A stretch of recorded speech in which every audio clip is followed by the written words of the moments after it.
নবী সাল্লাল্লাহু আলাইহি ওয়াসাল্লাম বলেছেন, তোমাদেরকে কি আমি বলে দিব না সবচেয়ে বড় ভিখারিকে? সাহাবীরা বলছেন, ভিখারি তো আমরা মনে করি টাকা পয়সা নাই।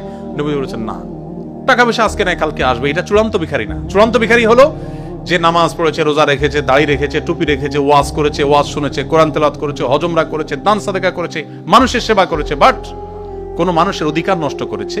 কিয়ামতের দিন সেই পাওনাদাররা সব উপস্থিত হয়ে যাবে।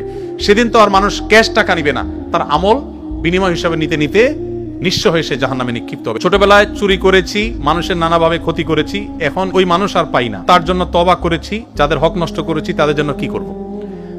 এটা খুব ডেঞ্জারাস একটা বিষয়, যে ছোটবেলায় কারোর হক নষ্ট করেছেন বা বড় হওয়ার পর নষ্ট করেছেন, এরপর তারা খুঁজে পাচ্ছেন না, কি করবেন? তার পক্ষ থেকে যে পরিমাণ ক্ষয়ক্ষতি হয়েছে তারা যদি পাওয়ার কোনো স্কোপ না থাকে, তার পক্ষ থেকে কোনো গরিবকে দান করে দিবেন, ইনশাআল্লাহ আপনি দায়মুক্ত হবেন।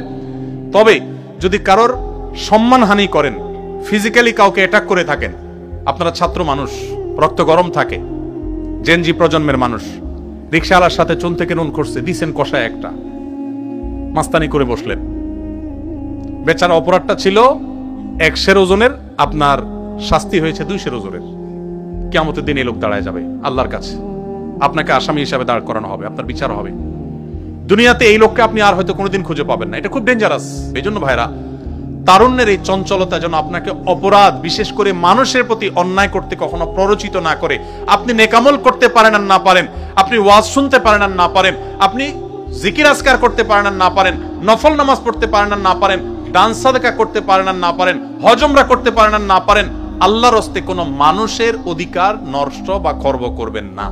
এই চেতনা যদি আপনার মধ্যে ধরে রাখতে পারেন, জান্নাতের পথ ইনশাআল্লাহ সুগম এবং সহজ।